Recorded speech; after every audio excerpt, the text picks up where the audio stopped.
আমি প্রথমেই একটা কথা বলতে চাই, সুদীর্ঘ 41 years I was in Air Force, 41 বছর পার কাজ করেছি। সেই জন্য আমি আমার সৈনিক মনোবৃত্তির কথা দিয়ে আমি আমার প্রাতঃস্মরণীয় যারা ছিলেন তাদের সঙ্গে একটা কথা বললে পরে বুঝতে পারবেন যে আমাদের সৈনিক যারা আমরা সনাতন ধর্ম বিশ্বাসী, হিন্দু হোক, মুসলমান হোক, ঈশাই হোক, যাই হোক, আমরা যারা সনাতন ধর্মে বিশ্বাসী তারা আমরা সোলজারশিপ দিয়ে আমরা কি ছিলাম তার একটা বিরাট উদাহরণ হলো এই যে 30,000 প্লাস জাপানি ব্রিটিশ হিন্দু সৈনিকদের, মানে হিন্দু আর মুসলমান আর আদার দ্যান খ্রিস্টান সবাইকে যখন 41 ডিসেম্বরে সিঙ্গাপুরে ছেড়ে কি করলেন তারা নিজেদের ফ্যামিলিদের নিয়ে, কেন তারা জানে যে ওই ফ্যামিলিদের জন্য দেখে যায় তবে ওদের কি অবস্থা হতে পারে, কিন্তু আমরা তো ইন্ডিয়ানরা তো তা নই। তা যাই হোক, সেটার এক্সাম্পলটা আমি বলছি, চারিত্রিক গঠন আমাদের যে কত শক্ত, যেই আমার প্রাতঃস্মরণীয় এই আমার একটা মানে ব্যাটালিয়ন, একটা ব্রিগেড, মানে ধরুন 10,000 ফাইটিং ফোর্স সৈন্য, আর তাকে সাহায্য করার জন্য আরো 10,000 লোক থাকে যারা মশালছি হয়, মানে যারা রান্না করে দেয়, যারা কাপড় দিয়ে দেয়, এইরকম ধরো 20,000 ইজ ওয়ান ব্রিগেড স্টেট। তখনকার দিনে যদি 25ও হয়, অলমোস্ট 2.5 ব্রিগেড স্টেট ইন্ডিয়ান সৈন্যদের এই ব্রিটিশ তাদের ছেড়ে নিজেদের ভাই বোনদের বউদের নিয়ে পালিয়ে চলে গেলেন, তারা রিট্রিট করলেন টু ইন্ডিয়া। কিন্তু দেখুন তো, এদের ভেতরে গ্যাপ ছিল, মানে জাপানি অকুপেশন তো করেনি সিঙ্গাপুর অ্যাকচুয়ালি, কিন্তু নেতাজি এসে তো সেই আইএমএ দখল, মানে আইএমএর এই হলেন ওভারঅল কমান্ডার, তারা যে মোহন সিং, সত্তাম সিং, এরা সব ছিলেন। কিন্তু সেই সৈন্যরা চিন্তা করুন, তাকে ছেড়ে দিয়ে গেল অজানা লোকের সামনে, অলমোস্ট নিরস্ত্র অবস্থায়, যত অস্ত্রশস্ত্র ছিল বেশিরভাগ সেটা ব্রিটিশ সৈন্য, তাদের সবাইকে নিয়ে তারা রিট্রিট করতে হবে। কিন্তু তারা তো একজনও বেরিয়ে এসে, আমিও তো সিঙ্গাপুরে যখন গেছি পরে, আমি এইসবগুলো খুঁজে বেড়াই, আমি যখনই বাইরে বাইরে যাই, যে আমাদের সৈন্যদের সম্বন্ধে ওইখানকার লোকের কি মতামত। আমি আপনাদের একেবারে নির্ভয় বলতে পারি, চিন্তা করুন ওই দিনের ওই 25,000 সোলজার্স, যাদের আগে পিছে কিছু দেখার নেই, এক মৃত্যু ভয় ছাড়া, না খেয়ে মরা ছাড়া, তারা একদিনের জন্য কোন লোকাল পপুলেশনকে দুঃখ দেয়নি, দুর্দশা দেয়নি, বা কোনো কিছু তাদের এসে কোনো কিছু খারাপ কিছু করে। তার প্রমাণ কি? তার প্রমাণ হলো, যদি তাদের খারাপ হতো তবে কি নেহেরু আর নেতাজি যখন টেক ওভার করলেন end of 41 December, sorry July 43 যখন উনি সুপ্রিম কমান্ডার বলেন took over power from the Mohan Singh and Ram Singh, উনি কি পেতেন, নেতাজি কি পেতেন সেই সাহায্য যারা সিঙ্গাপুরের বাসী ছিলেন? যদি ওরা কিছু করতো তবে কি সাধারণ পাবলিক নেতাজিকে ছেড়ে দিত সবকিছু? কিন্তু কি করেছিল?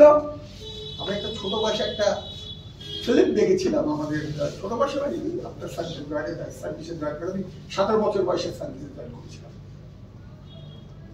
সেখানে তখন দেখেছিলাম যে নেতাজির আইএনএস সৈন্যরা চাদর ধরে ধরে গলিতে গলিতে টাকা পয়সা যা কিছু পাওয়ার জন্য ঘুরে বেরিয়েছে, আর দোতলা একতলা সমস্ত ঘরের থেকে মহিলারা তাদের গহনা বলুন, সমক বলুন, সমস্ত কিছু ওই চাদর ভিতরে তারা এসে ফেলে দিত।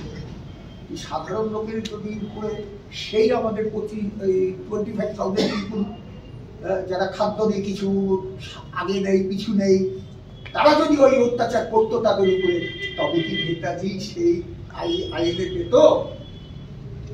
সো দিস ইজ দি চরিত্রবধ আমাদের সনাতন ধর্মীয় মিলিটারি ফোর্স। কারণ আমি 1960-তে জয়েন করেছিলাম, তো অনেক সময় অনেক কিছু শুনতাম লোকের মুখে, যখন অন্যদের বাড়িতে বেড়াতে যেতাম, লোকাল লোকের সঙ্গে বন্ধুত্ব করতাম। আমি খেলোয়াড় ছিলাম অ্যাকচুয়ালি, আমি first division football, first division Calcutta কি বলে ক্রিকেটে খেলে গেছি ওই 17-18 বছর বয়সে। তো যাই হোক, আমি সবার সঙ্গে মিশতাম। আমি এয়ারফোর্সও রিপ্রেজেন্ট করেছি ডিফেন্স সার্ভিস এবং ডিফেন্স সার্ভিসেস কম্পিটিশনস। কিন্তু আমি দেখেছি সব জায়গায়, আমার এই চোখটা সবসময় খুলে রাখতাম যে আমাদের কেন লোকেরা সিভিলরা ভয় পায়।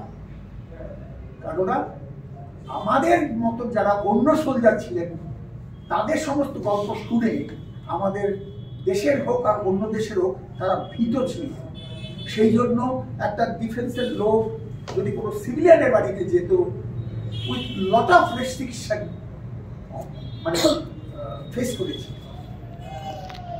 কিন্তু স্লোলি কি হলো, 61-এর গোয়া অপারেশন দেখলাম, 62 চাইনিজ এডিশন দেখেছি, মানে ছিলাম আমি এয়ারফোর্সে তখন, 65-এর ইন্দো পাক ওয়ার দেখেছি, 71 তো ভালোভাবেই যুদ্ধ করেছি। আমি ঢাকাতে ফরিদপুরে পড়েছিলাম প্রায় 3 থেকে 4 মাস লোকাল কমান্ডার, তখন আমরা মানে ইসলামিস্তান দখল করলাম। কিন্তু কোনোদিন তো আমাদের কাছে, আমি তো অফিসার, কোনোদিন আমাদের কাছে, আমি তো বাঙালি, আমি তো সবার সঙ্গে বাংলায় কথা বলতাম, কিন্তু কখনো কোনো সিভিলিয়ানের কাছ থেকে এই আওয়াজটা শুনিনি যে তোমরা আমাদের উপরে অত্যাচার করেছো। জানো, এই ছিল চারিত্রিক গঠন আমাদের ক্যাপ্টেন বর্মন সাহেবের মতো যারা আমাদের আগে তারা ছিলেন, এই ছিল তাদের চারিত্রিক গঠন। সেই জন্য আমি আপনাদের কাছে শুধু একটাই আবেদন করবো, আমরা তো যুদ্ধ করেছি, আমরা এখন এই 84 ইয়ার্স আর যুদ্ধতে যাবো না, কিন্তু এইটুকু আপনাদের বলে যাই যে আপনারাও এইরকম যারা ইয়াং বন্ধু, তোমরা ডিফেন্স সার্ভিসের লোকের সঙ্গে তোমাদের সিভিল এই যে একটা ডিফারেন্স সবাই মনে করে, এখন অব্দি এটা আছে, ডিফেন্স ওদের কাছে বেশি চাষটা কেন, আমরা কি বাঘ না ভালো? আপনি পাবেন না ইন্ডিয়াতে এইরকম ইন্ডিয়ান সৈন্যদের এগেন্স্টে কোন জাতি এগেন্স্টে বলেছে যে এরা খুব খারাপ, এরা এই করে, এই অত্যাচার করে, অমুক করে। সেই জন্য এগুলো কেমন করে পেয়েছি এদের থ্রুতে। আজকে এদের যখন ছেড়ে দিয়ে গেল ব্রিটিশ, আপনি চিন্তা করুন তো, পয়সা নেই, খাদ্য নেই, অলমোস্ট কিছু নেই, তারা ওই সিংহপুরবাসীদের সাহায্যের উপরেই তো তারা অনেকদিন বেঁচেছেন, অ্যাটলিস্ট 5-6 মাস before Japanese came and occupied and military supply দেশটাকে দিলে। চিন্তা করুন তো, তবে তখন তারা অত্যাচার করতো না লোকের উপরে, তারা তো সৈন্য করে পাবে, একটা লাঠি দিয়ে 10 জন একসঙ্গে দাঁড়ালে তার ডিফেন্স করার মতো তো মানে ছিল না, সাহস ছিল না, কিন্তু তারা করেননি। তার কারণ আমরা সৈনিক হয়েও আমরা ফ্যামিলি, আমাদের ফ্যামিলিকে যেরকম আমরা দেখি অন্যের ফ্যামিলি, এই জিনিসটা আপনার এই উদাহরণ দিয়ে আমি বুঝিয়ে দিলাম। আজকে বলুন তো, নেতাজি কি সেই সাপোর্ট পেত যদি এই অত্যাচার করতো? এরা ব্রিটিশ সোলজার, এরা বাট ইন্ডিয়ানস বেশি, অল 19 মানে বেশিরভাগই আর কি আফগানি, that is UP, Bihar and Bengal সৈন্যরাই যুদ্ধে ছেড়ে দিয়েছিল।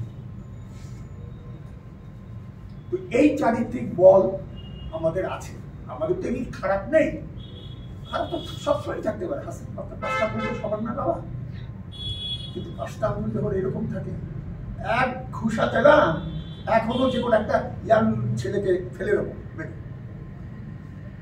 এই স্পিরিট নিয়ে চলতে হবে লাইফে। এইটুকুই শুধু বললাম। আর তো আপনারা পড়েছেন, ওরা যে হ্যান্ডআউটটা দিয়েছে ওটা দয়া করে পড়বেন, সবাই বাড়িতে আলোচনা করবেন, সবার সঙ্গে বসে খাওয়ার টেবিলে দেখাবেন, 1টা 2টো 4টে লাইন করে কি সুন্দর লেখা এই ছোট্ট কাগজটা আমাদের একটু দিয়ে এসেছি বাড়িতে। আমি পড়ছিলাম আর ভাবছিলাম, আমি যা দেখেছি সে তো হয়েছি এক্স্যাক্টলি দ্য সেম থিং। আমি এইটুকু আমার পার্সোনাল মিনতি দিয়ে আপনাদের বলে যাচ্ছি, service people, to give service to you all, not to take anything from you. Jai Hind!